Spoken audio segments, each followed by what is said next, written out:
Hello my YouTube family. Episode के start में हम देखते हैं कि गो चेंगजी ब्रेकफास्ट बना रहा होता है तो जियाक्यांग जैसे उठकर आती है तो वो खुशी से कहती है कि वाओ, तुम सुबह उठकर यही काम करते हो। तो फिर वो उसको बताता है कि तुम्हारी फ्रिज में कुछ भी नहीं रखा था, तो मुझे तुमने नहीं बताया कि तुम अपनी अच्छे से डाइट नहीं लेती रही। खैर, आज तुम जल्दी आ जाना, मैं तुम्हारे लिए बहुत मजे का खाना बना के रखूंगा। तभी फिर वो खुशी से कहती है कि तुम बहुत ज़्यादा अच्छी हो, मैंने ये एक्सपेक्ट नहीं किया था, और उसको हक करती है। और वहाँ पर ही गो चेंगजी को अच्छा लगता है उसका हक करना। तो वहाँ पर ही दिखाते एक पर्सन एंटर करता है जिसका नाम शिजी होता है, और वो जियाक्यांग से क्वेश्चनिंग करता है कि तुम आखिर इतने दिन से कहाँ रह गई थी। तो वो भाग के उसके पास आके कहती है कि शिजी, तुम यहाँ क्या कर रहे हो। और वहाँ पर ही गो चेंगजी मन में सोचता है कि आखिर किस तरह से एंटर कर गया घर में। तो वहाँ पर ही वो उससे सवाल जवाब करने लगता है कि तुम्हें पता है कि तुम्हारे बगैर मेरा काम में दिल नहीं लग रहा था। अब वो जियाक्यांग का हाथ पकड़ने लगता है तो वहाँ पर ही गो चेंगजी आता है और उससे हाथ नहीं मिलाने देता। तो वहाँ पर ही शिजी कहता है कि ये कौन है। तो फिर गो चेंगजी बताता है कि मैं गो चेंगजी हूँ और मैं जियाक्यांग का हस्बैंड हूँ। तभी वो कहता है ओके ओके, चलो सिस्टर मेरे साथ चलो, मैंने तुमसे ज़रूरी बात करनी है। तभी फिर वो क्वेश्चनिंग करता है जियाक्यांग से कि तुमने इतनी जल्दी शादी करके घर बसा लिया। तभी फिर वो उसको कहती है कि हाँ, मैंने ये सोच समझ के फैसला लिया है और मैंने इन्वेस्टिगेशन कर रखी है। तभी वो उसको समझाता है कि तुम लोगों के दिलों के बारे में नहीं जानती हो, और वैसे भी तुम्हारा हस्बैंड मुझे बिल्कुल भी ठीक नहीं लग रहा। तो वो कहती है ऐसा मत करो, मैं उस पर ट्रस्ट करती हूँ। तभी फिर वो उसको कहता है कि उसके चेहरे पे मत जाओ, मुझे तो वो बिल्कुल भी ठीक नहीं लग रहा। तभी वो कहती है कि नहीं नहीं, तुम ऐसा तो मत कहो। तो फिर वो उसको कहता है कि तुम्हें मर्दों की इंटेंशन के बारे में नहीं पता। तो अचानक से पीछे से गो चेंगजी चाय के आता है और कहता है कि इस इंटेंशन की बात कर रहे हो, और ये लो तुम चाय पियो। तो जैसी चीज़ें चाय पीता है, चाय बहुत ज़्यादा गर्म होती है और उसकी चीख निकलती है। तभी फिर गो चेंगजी जियाक्यांग को कहता है कि ये ठंडी है, तुम पी लो। तो फिर वहाँ पर ही वो शिजी से क्वेश्चन करती है कि तुम मुझे क्या बता रहे थे। तो गो चेंगजी जैसे ही जाता है तो फिर वो उसको कहता है कि मैं तुम्हारे लिए इस पर्सन की इन्फॉर्मेशन लेके रहूँगा। तो वहाँ पर ही जियाक्यांग उसका थैंक्स करती है। फिर वो पर्सन कहता है कि चलो तुम मेरे साथ चलो, आज एक ज़रूरी काम है, मैं तुम्हें लेने आया था।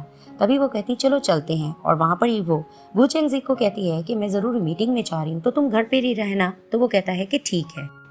सीन शिफ्ट होता है। यांग फैंग प्रेसिडेंट को आवाज़ देकर बुला रही होती है, लेकिन जियाक्यांग गो चेंगजी की बातों में खोई होती है, और वो उसी पल को याद कर रही होती है कि किस तरह से गो चेंगजी जेलस हो रहा होता है शिजी से, और वो मन में ये भी सोच रही होती है कि लगता है कि ये जेलस हो रहा था। इधर से यांग फैंग उसको बुलाई जा रही होती है तो अचानक से जियाक्यांग कहती है कि हाँ क्या हुआ। तभी यांग फैंग उसको कहती है कि क्या हुआ, ऐसा लगता है कि तुम्हारी किसी ने रूह कब्ज कर ली है। तभी वो कहती है तुम कैसे कह रही हो, मेरी रूह कौन कब्ज कर सकता है। तो यांग फैंग उसको कहती है कि लगता है गु फैमिली के चिराग ने तुम्हारी रूह को कब्ज कर लिया है। तभी वो कहती है कि नहीं नहीं, ऐसा नहीं है। तो यांग फैंग उसको कहती है मुझे ये बताओ कि तुम्हारे और गु चेंगजी के दरमियान सब कुछ कैसा जा रहा है। तो जियाक्यांग कहती है कि सब कुछ ठीक जा रहा है। तभी फिर वो यांग फैंग से कहती है कि मैं ये सोच रही हूँ कि क्यों ना मैं चेंगजी को मैसेजेस करूं, ये जानने की कोशिश करूं वो कर क्या रहा है। तो यांग फैंग कहती है इसका मतलब तुम उस पर नजर रखना चाहती हो। तो जियाक्यांग कहती कि नहीं, मैं जस्ट उसकी केयर कर रही हूँ, मैं ये देखना चाहती हूँ कि वो घर पे कहीं बोर तो नहीं हो रहा, और वो क्या कर रहा है, उसने सही से खाना खाया भी है कि नहीं। तो यांग फैंग कहती इसका मतलब तुम उसी तरीके से उसको देखना चाहती हो। और वहाँ पर ही जियाक्यांग मुस्कुराने लगती है। इधर से दिखाते हैं कि गु चेंगजी जियाक्यांग के रूम में होता है और वो इम्पोर्टेंट डॉक्यूमेंट्स की फोटोज ले रहा होता है, और वो उसकी ड्रॉवर के पास जाकर कुछ चीजें निकालने की कोशिश कर रहा होता है, ढूंढ रहा होता है। तो अचानक से उसको पीछे से जियाक्यांग की आवाज आती है, वो गु चेंगजी कह रही होती है। वहां पर ये चौंक जाता है और जाके देखता है कि कहाँ से आवाज आ रही है। अब उसको कैमरा नजर आता है। इधर से जियाक्यांग लैपटॉप में बैठकर गु चेंगजी को देख रही होती है। तभी फिर वो कहता है कि मैं यहाँ रहा। तो जियाक्यांग उसको कहती है कि तुम मेरे रूम में क्या कर रहे हो। तो फिर वो उसको बहाने से कहता है कि ये देखो, मैं बस ये देखना चाह रहा था कि मैं कुछ चीज़ें मैरिज एग्रीमेंट में ऐड कर दूं, तो मैं इसी बारे में सोच रहा था। तभी वो कहती है ओके। तो दिखाते हैं कि जियाक्यांग गुस्से से घर आती है। तो वो जैसे ही देखती है कि गु चेंगजी कुकिंग कर रहा है और वो बहुत ज़्यादा हॉट लग रहा होता है, उसे पसीना भी आ रहा होता है, तो वो उसको देखते ही चली जाती है।